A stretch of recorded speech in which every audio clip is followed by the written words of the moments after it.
الحمد لله وكفى والصلاة والسلام على عباده الذين اصطفى رب اشرح لي صدري ويسر لي أمري واحلل عقدة من لساني يفقه قولي رب زدني علما رب يسر ولا تعسر وتمم بالخير.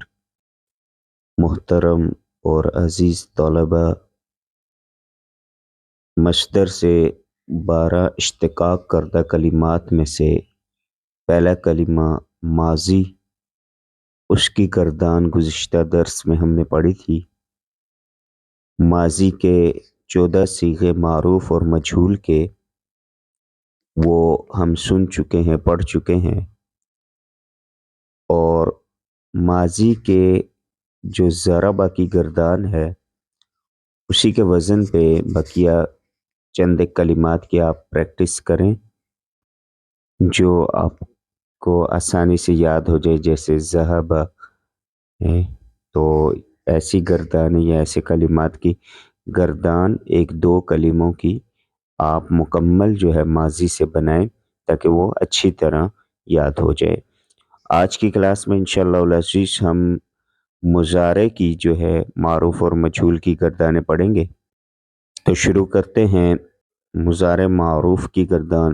یضرب یضربانی یضربون، تضرب تضربانی یضربن، تضرب تضربانی تضربون تضربین تضربانی تضربن، اضرب نضرب۔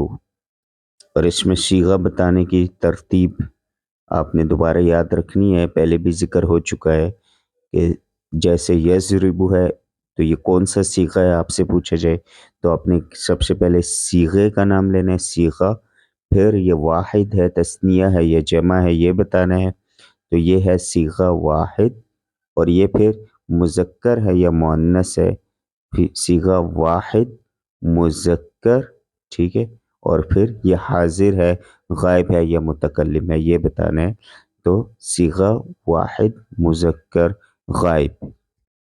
تو بہت آسان ترتیب ہے، سب سے پہلے صیغے کا نام، پھر جو ہے واحد ہے، تثنیہ ہے یا جمع ہے یعنی کتنے لوگ ہیں ان کا ذکر کرنا ہے، اور پھر جو ہے مذکر ہے یا مؤنث ہے یہ بتانا ہے، اور پھر مخاطب ہے یا مخاطب ہے یعنی متکلم ہے یا غائب ہے اس کا ذکر کرنا ہے۔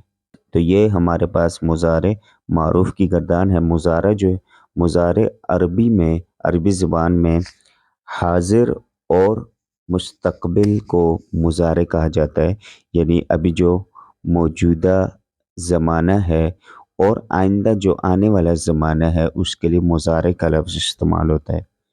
تو اس لحاظ سے اس گردان کا ترجمہ کیسے بنے گا؟ یضرب مارتا ہے یا مارے گا وہ ایک شخص، مارتا ہے یا مارے گا وہ ایک شخص، یضربان مارتے ہیں یا ماریں گے وہ دو شخص، یضربون مارتے ہیں یا ماریں گے وہ سب اشخاص یا سب لوگ۔ پھر اسی طرح جو ہے مؤنث کی گردان کے جو ہے اسی طرح ہمارے پاس اس کے ترجمہ ہے، اس کو بھی اچھی طرح ہم نے ذہن میں بٹھا لینا ہے۔ اور ایک اور چیز جو یاد رکھنے کی ہے کہ مضارع کی کچھ علامتیں ہیں، یعنی اس کوئی صیغہ مضارع کا ہے یا ہمیں کیسے پتہ چلے گا، تو اس کے جو ہے 4 حروف ہے، حروف عطین انہیں کہا جاتا ہے، حمزہ، تا، یا، نون۔ تو وہ کون سے ہیں؟ حمزہ، تا، یا، نون۔ جیسے کہ یضرب، تو یہاں پہ ضرب، یہ تو ہمارے پاس ماضی میں بھی ہے ضرب، تو یہاں پہ جب شروع میں یا لے آئے تو ہمیں معلوم ہو گیا کہ یہ ماضی کی گردان نہیں ہے، ماضی کا صیغہ نہیں ہے بلکہ مضارع کا صیغہ ہے، کیونکہ یا اس میں علامت مضارع ہے۔ اسی طرح ہم کہتے ہیں تضرب تضربان یضربن، تو تضرب تا جو ہے، تو یہاں پر تا جو ہے یہ علامت مضارع ہے، تضرب، ویسے ضرب تو وہی کلمات جو ماضی کے ہے لیکن تا شروع میں لگا دی تو ہمیں معلوم ہو گیا کہ یہ مضارع کی گردان ہے، یہ مضارع کا صیغہ ہے۔ اسی طرح اضرب متکلم کا جو صیغہ ہے اس میں شروع میں حمزہ لے آئے اور نضربو شروع میں نون لے آئے. تو الف تا یا نون یا حمزہ تا یا نون یہ 4 کلمات جو ہیں یہ مضارع کی علامتوں میں سے ہیں یا یہ مضارع کی علامات ہیں. اور اس سے جو ہے مجہول کی گردان اس طرح ہے یضرب سے یضربو، یضرب سے یضربو. تو اس میں بھی شروع میں جو ہے کیا مضموم کر دیا پہلے حرف کو جو ہمارے پاس جو علامت مضارع ہے اس میں، تو یا کو پیش دے دیا اور آگے جو ہے یضرب تھا، را جو ہے یعنی عین کلمہ جو ہمارے پاس تھا وہ کیا تھا معروف میں، وہ مکسور تھا، اس میں زیر تھی. تو یہاں پہ جب ہم مجہول بنائیں گے تو عین کلمے کو ہم فتحہ دے دیں گے تو وہ بن جائے گا یضرب. تو اس کی گردان یہ ہے یضرب یضربان یضربون، تضرب تضربان یضربن، تضرب تضربان تضربون، تضربین تضربان تضربن، اضرب نضرب.